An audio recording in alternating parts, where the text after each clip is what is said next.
कलाम मुक़द्दस में मरकूम है कि खुदावंद खुदा मसीह को भेजेगा ताकि वो गुनाहगारों को बचाए और खुदा के साथ उनके रिश्ते को बहाल कर दे। यसू मसीह की जिंदगी वाज़े तौर पर इस बात की तस्दीक करती है कि आने वाला निजात दहिंदा वही है जिसका खुदा ने वादा फरमाया था। यशायाह नबी की मार्फत लिखा है कि एक कंवारी हामला होगी और बेटे को जन्म देगी, और ऐसा ही हुआ। मुक़द्दसा मरियम जो कंवारी थी, कादिर मुतलक की कुदरत से हामला हुई और उनसे यसू मसीह पैदा हुए। जैसे कि कलाम मुक़द्दस में लिखा है कि यसू मसीह की पैदाइश खुदा की तरफ से इस बात की अलामत थी कि यही बच्चा मसीह है जिसे खुदावंद खुदा ने अपना बेटा कहकर पुकारा है।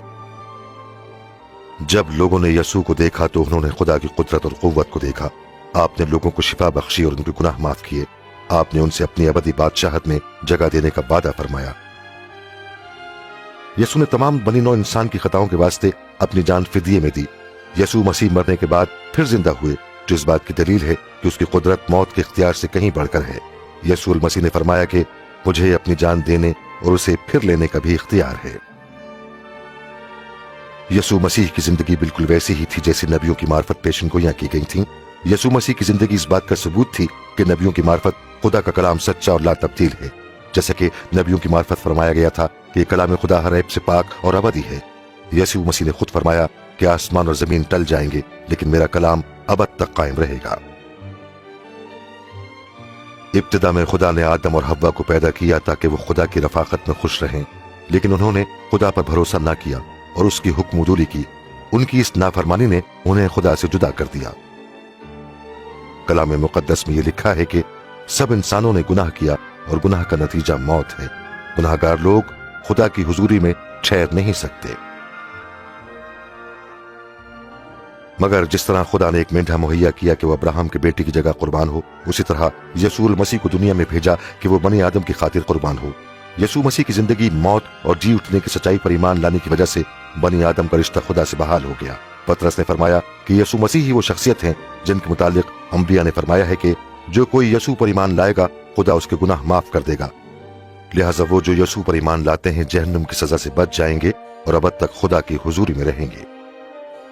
जब यसू मसीह मुर्दों में से जी उठे तो उन्होंने अपने शागिर्दों से कहा कि सारी कौमों में मेरे नाम से इस बात की मनादी की जाएगी कि खुदा उन सब के गुनाह माफ फरमाएगा जो अपने गुनाहों से तौबा करते, मेरे जी उठने पर ईमान रखते और खुदा की तरफ रुजू करते हैं।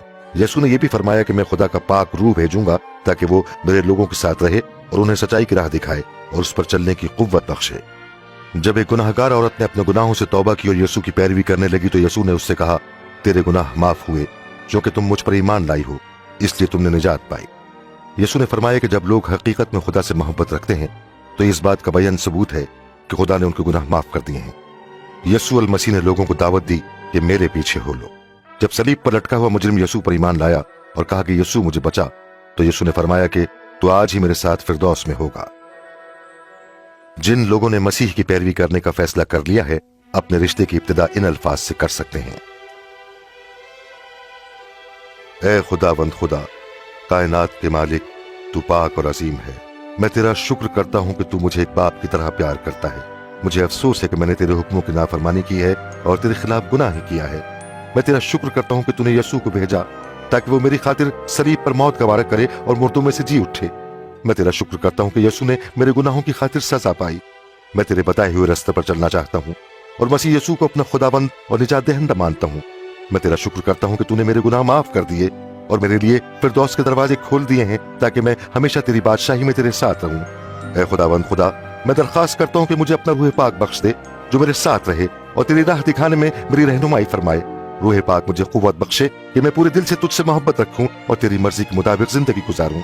ऐ खुदावंद खुदा, काश कि इस दुनिया में हर जगह लोग तेरी हमद व तारीफ करें। आमीन।